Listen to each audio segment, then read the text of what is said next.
Hi friends, ప్రపంచ పటం చూస్తే రష్యా ఒక పెద్ద మహాసముద్రంలా కనిపిస్తుంది. విస్తీర్ణంలో దీనికి సాటి వచ్చే దేశమే లేదు. కానీ ఇక్కడ ఒక వింత ఉంది. రష్యా ఎంత పెద్దదో అందులో నివసించే మనుషులంతా తక్కువ. మీకు తెలుసా, దాదాపు 75% భూభాగం ఖాళీగా ఉంటుంది.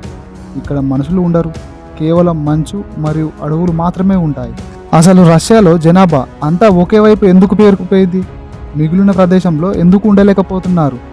ఈరోజు ఈ వీడియోలో మనం దాని వెనుక ఉన్న భౌగోళిక, ఆర్థిక మరియు చరిత్ర కారణాలు పిన్ టు పిన్ తెలుసుకుందాం. వీడియోని ఎక్కడ స్కిప్ చేయకండి, లాస్ట్ వరకు చూడండి. మొదట మనం రష్యా ఎంత పెద్దదైనా 75% ఖాళీగా ఉండడానికి గల ప్రధాన కారణాలు ఏంటో మనం ఇప్పుడు తెలుసుకుందాం. వాతావరణం. రష్యాలోని తూర్పు భాగం, దీనిని సైబీరియా అని కూడా పిలుస్తారు. ఇక్కడ చలికాలంలో ఉష్ణోగ్రత -50 నుండి 60 డిగ్రీస్ సెల్సియస్ వరకు పడిపోతుంది.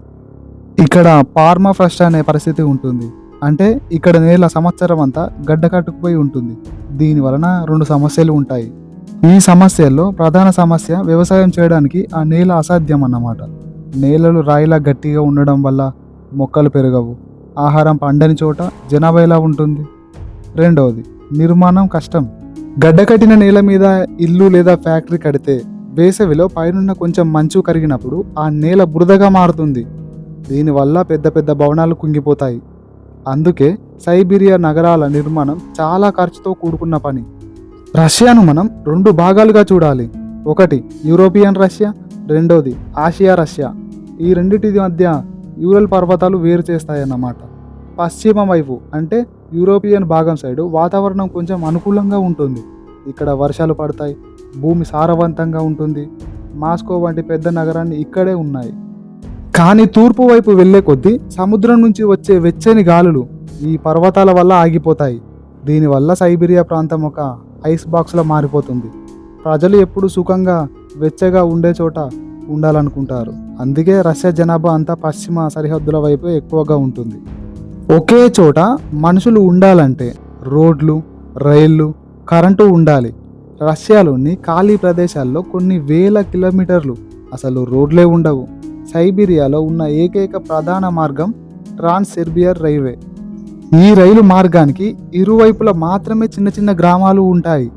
అంతకు మించి లోపలికి వెళితే ప్రాణాలతో చెలగాటమే అన్నమాట.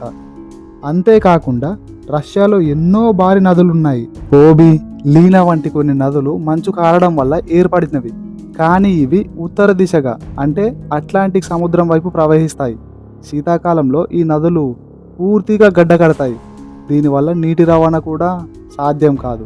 ఇలాంటి ఒంటరి ప్రదేశాల్లో నివసించడానికి ఎవరు ఇష్టపడతారు? చరిత్రను గమనిస్తే రష్యా సామ్రాజ్యం ఐరోపా అంటే యూరోప్ వైపు నుంచి విస్తరించి ఉంది. రష్యా రాజకీయాలు, వ్యాపారం అంతా ఐరోపా దేశాలతోనే ముడిపడి ఉన్నాయి. అందుకే మాస్కో, సెయింట్ పీటర్స్బర్గ్ వంటి నగరాలు కూడా అభివృద్ధి చెందాయి. అయితే ఆసక్తికరమైన విషయం ఏమిటంటే, జనాభా లేని ఆ ఖాళీ ప్రదేశమే రష్యాకు అసలైన సంపద. రష్యాలో దొరికే చమురు అంటే ఆయిల్, సహజ వాయువు అంటే గ్యాస్, బంగారం మరియు వజ్రాలతో 90% ఈ నిర్జన ప్రదేశాల నుంచే వస్తాయి. ఇక్కడ ప్రజలు ఉంటారు, కానీ వేల సంఖ్యలో కార్మికులు మైనింగ్ కోసం వెళ్ళి వస్తుంటారు. రష్యా ఆర్థిక వ్యవస్థను నిలబడింది ఈ ఖాళీ ప్రదేశం వల్లే. కాబట్టి ఫ్రెండ్స్, రష్యాలో మిగిలి ఉన్న ప్రదేశాల్లో ప్రజలు నివసించకపోవడానికి గల కారణాలు సోమరితనం కాదు. ఇది ప్రకృతి విధించిన శిక్ష. భరించలేని చలి, గడ్డకట్టే నేల, రవాణా సౌకర్యం లేకపోవడం వల్ల ఆ భూభాగం ఇప్పటికీ మనుషులు లేని అడవిలా మిగిలిపోయింది. భవిష్యత్తులో గ్లోబల్ వార్మింగ్ వల్ల మంచు కరిగితే బహుశా సెర్బియా ప్రపంచానికి కొత్త నివాసంగా మారొచ్చు. కానీ అప్పటి వరకు రష్యా అంటే పెద్ద భూభాగం, అతి తక్కువ జనాభా కలిగిన దేశంగా ఉంటుంది. ఈ వీడియో మీకు నచ్చితే లైక్ చేయండి. మరిన్ని ఆసక్తికరమైన వీడియో కోసం మన ఛానల్ని సబ్స్క్రైబ్ చేసుకోండి ఫ్రెండ్స్. మరొక వీడియోతో మళ్ళీ కలుద్దాం. ధన్యవాదాలు.